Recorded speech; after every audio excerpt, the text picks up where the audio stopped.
Welcome to today's Catholic Daily Readings from Christus Dominus Bread of Life. A reading from the book of the prophet Isaiah. Thus says the Lord, break your bread with the hungry, and lead the destitute and the homeless into your house. When you see someone naked, cover him, and do not despise your own flesh. Then your light will break forth like the morning, and your health will improve quickly, and your justice will go before your face, and the glory of the Lord will gather you up. Then you will call, and the Lord will heed. You will cry out, and he will say, Here I am, if you take away the chains from your midst, and cease to point your finger and to speak what is not beneficial. When you pour out your life for the hungry, and you satisfy the afflicted soul, then your light will rise up in darkness, and your darkness will be like the midday.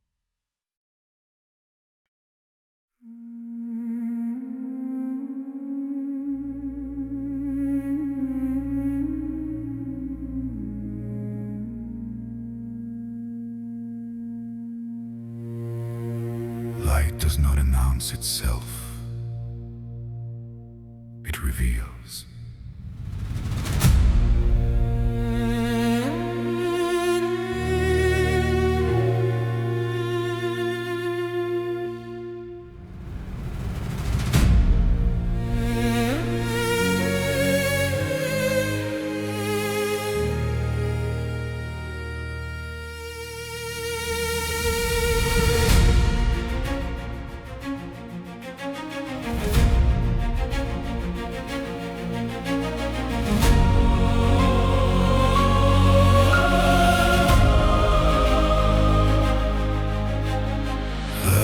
Shines through the darkness for the upright.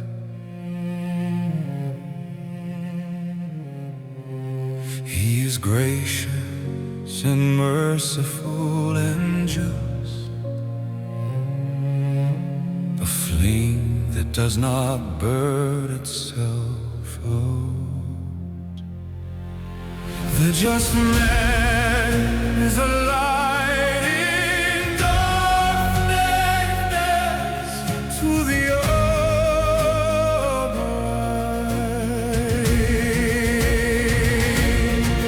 The just man is a light in darkness to the upright.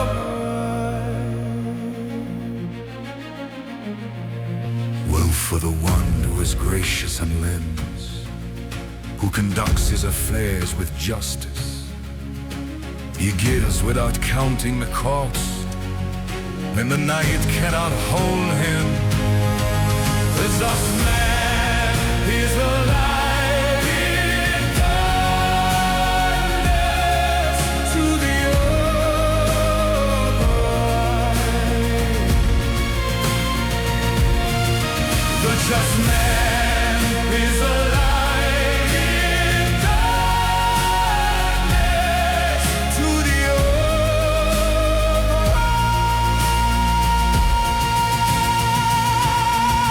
He shall never be moved. The just shall be remembered forever.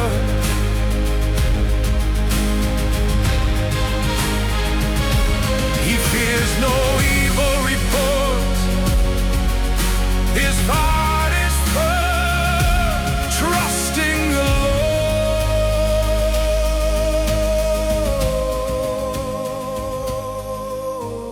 Lord. Light is not power you claim.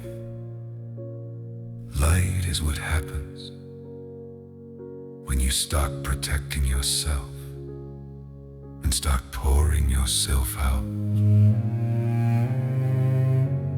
No one stares at the lamp. They see what the lamp reveals.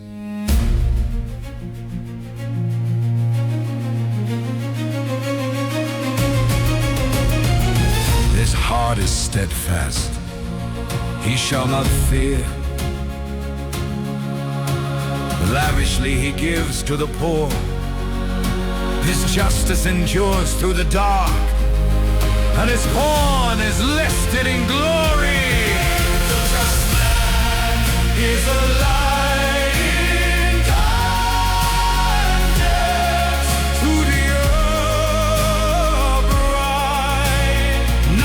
his own name, but for the glory of God.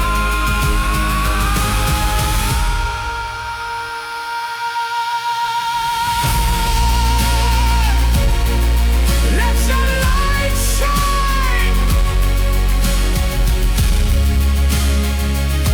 and they will see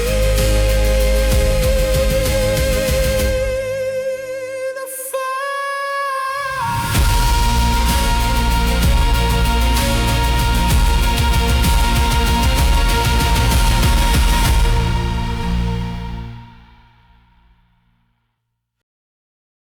A reading from the first letter of St. Paul to the Corinthians. And so, brothers, when I came to you, announcing to you the testimony of Christ, I did not bring exalted words or lofty wisdom. For I did not judge myself to know anything among you, except Jesus Christ and him crucified. And I was with you in weakness and in fear and with much trembling. And my words and preaching were not the persuasive words of human wisdom, but were a manifestation of the Spirit and of virtue, so that your faith would not be based on the wisdom of men, but on the virtue of God. A reading from the Holy Gospel according to Matthew. Jesus said to his disciples, "You are the salt of the earth, but if salt loses its saltiness, with what will it be salted? It is no longer useful at all, except to be cast out and trampled under by men. You are the light of the world. A city set on a mountain cannot be hidden, and they do not light a lamp and put it under a basket, but on a lampstand, so that it may shine to all who are in the house. So then, let your light shine in the sight of men, so that they may see your good works and may glorify your Father, who is in heaven." Join us for today's reflection. You are the light of the world. Jesus did not say you should try to become the light. He did not say you might eventually qualify as the light if you work hard enough. He looked at a crowd of ordinary people on a hillside in Galilee and told them what they already were. You are the light of the world. A city set on a hill cannot be hidden. This is either the most encouraging thing you have ever heard or the most terrifying. Because if you are the light, then the question is not whether people will see you. They will. The question is what they will see when they look.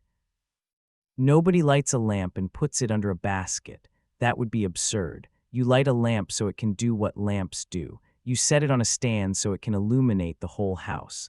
The purpose of light is to shine. If you have light and you hide it, you have defeated the entire point of having light at all. But here is where it gets interesting. Jesus does not say your light should shine so that people will notice how bright you are. He says, "Let your light shine before others, so that they may see your good works and give glory to your Father in heaven." The light is not about you. The light points somewhere else. Isaiah understood this. The prophet was speaking to people who thought they were doing everything right. They fasted. They afflicted their souls. They went through all the religious motions. But God was not impressed because their worship had become a performance that changed nothing about how they treated other people. So Isaiah told them what real worship looks like. Share your bread with the hungry. Bring the homeless poor into your house. When you see someone naked, cover them. Do not hide from your own flesh and blood. And then Isaiah says something happens. Your light shall break forth like the dawn. Your healing shall spring up quickly. You will call and the Lord will answer. You will cry for help, and he will say, "Here I am." The light does not come from religious performance. The light comes from actually caring for people who need care. This is how light works in the kingdom of God. It is not a spotlight you turn on yourself. It is something that happens when you pour yourself out for others. When you extend yourself to the hungry and satisfy the afflicted, then your light rises in the darkness, and your night becomes like noonday.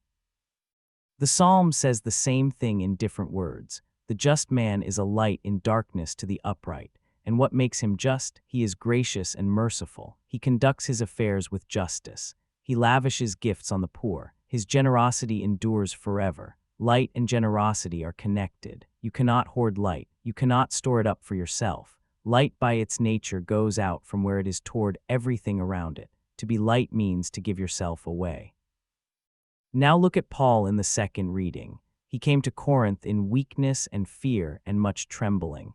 He did not arrive with eloquent speeches or clever arguments. He decided to know nothing except Jesus Christ and Him crucified, and his preaching was not a display of persuasive words, but a demonstration of the Spirit's power.